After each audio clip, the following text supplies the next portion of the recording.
po nung nakarang hearing ng aming kasama, Undersecretary Roberto Bernardo po, una ko po nakilala si Yusek Bernardo taong 1997. Kami po ay magkasama sa Los Baños po. Hanggang dumating po panahon na ako po ay na-appoint na District Engineer sa Bulacan. Sa taong 2022, nagsimula pong magbaba ng pondo sa akin si Yusek Bernardo. Nandito po ang detalye kung ilan po at magkano. Ito po, ang unang taon po, 2022 ay 350 million po. Ang kasunduan po ay 25% po para sa proponent.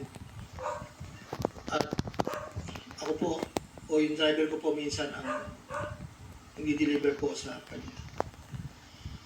Noong 2023 po, meron na rin po mga bumaba.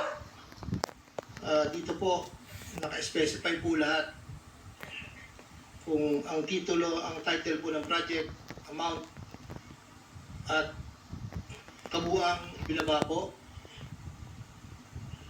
ang aking boss. Ang iba pong sistema, sa simula po ay nagpapabigay po ng kauna lang pong 10% po